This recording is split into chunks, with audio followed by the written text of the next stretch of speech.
بسم اللہ الرحمن الرحیم فبأي آلاء ربكما تكذبان۔ پیارے دوستو، آج کا جو پروگرام ہے وہ میں نے بالخصوص آپ لوگوں کے لیے تیار کیا ہے اور اس کو آپ کو بغور سے سننا ہوگا اور اس پہ توجہ دینی ہوگی، چونکہ اس میں بڑی دل خراش باتیں ہیں اور بڑی ہی اہم باتیں ہیں۔ ہو سکتا ہے یہ ہمارے جو آنے والے پروگرام ہیں ان میں سب سے اہم پروگرام یہ میرے نزدیک فیلڈ اسٹاف کے ساتھیوں، دوستوں، آپ بخوبی آگاہ ہیں کہ میں نے کس طرح سے گزشتہ 21 سالوں میں آپ کے ساتھ شب و روز گزارے۔ آپ کا کوئی ایسا مسئلہ، کوئی ایسی بات مجھ سے پوشیدہ نہیں ہے اور یہ انتہائی دکھ کی بات ہے۔ اور آج ہم جس سطح پہ پہنچ چکے ہیں، ہم نے گزشتہ 20 سالوں میں شاید ہی میں نے دیکھا ہو کہ آپ نے کوئی سکھ کا سانس لیا ہو، سکھ کی گھڑی گزاری ہو یا کوئی خوشی کے لمحات آپ لوگوں کو دوران سروس میسر آئے۔ بہت سی ایسی باتیں ہیں جو ہم نے کسی نہ کسی مسلط کے تحت، کسی کے لحاظ میں یا فیلڈ سٹاف کے بہترین مفاد میں ہم نے قلم بند نہیں کی۔ ہم نے اپنے قلم کو تلوار نہیں بنایا، بلکہ قلم کے ساتھ محترم اور معزز اور قابل قدر افسران و محکمہ کو آپ کی طرف سے گزارشات پیش کر۔ لیکن اب حالات بدل چکے ہیں، اب مسائل گردن سے اوپر جا چکے ہیں اور میرے نزدیک اگر اب بھی ہم نے آواز حق بلند نہ کی تو ہو سکتا ہے کہ آنے والے چند دنوں میں، چند مہینوں میں آہستہ آہستہ ہماری آواز اس قابل ہی نہ رہے کہ ہم آواز کو بلند کر سکیں۔ مجھے اس بات پہ بھی افسوس ہے کہ فیلڈ سٹاف نے ہمیشہ خاموشی سے ہی کام کرنے پہ اہمیت دی۔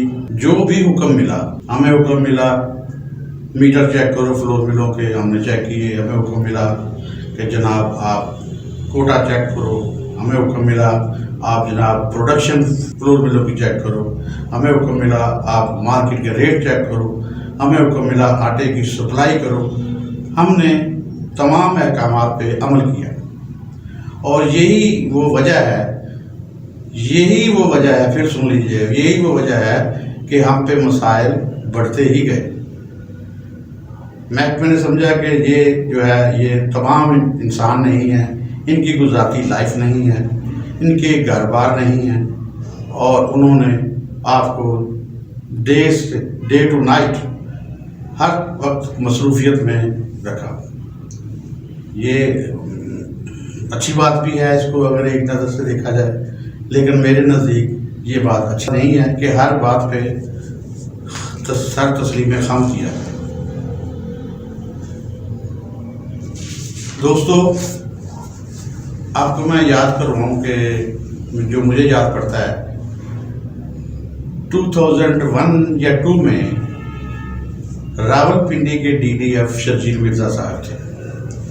میں نے ان سے پہلی ملاقات کی اور انہیں اپنے مقصد سے آگاہی کرنے کی کوشش کی کہ ہم لوگ ایسے ایسوسیشن بنائیں گے، یہ مقاصد ہے ہمارے، اور یہ انشاءاللہ جو ہے یہ کسی بھی محکمانہ جو فرائض ہیں ان کے آڑے میں نہیں آئے گی، بلکہ یہ ہم اپنی فلاح و بہبود کے لیے بنا رہے ہیں۔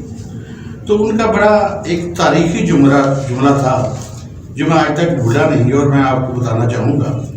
انہوں نے کہا، خان صاحب کیسی باتیں کر رہے ہیں، بھیڑیں جو ہوتی ہیں ان کی یونین نہیں ہوتی اور شیر جو ہے وہ یونین بنایا ہی نہیں کرتے۔ مجھے ان کی اس بات پہ خاصا غصہ آیا اور میں نے کہا، مرزا صاحب جب چند بھیڑیں اکٹھی ہو جاتی ہیں تو شیر بھی بھاگ جایا کرتے ہیں۔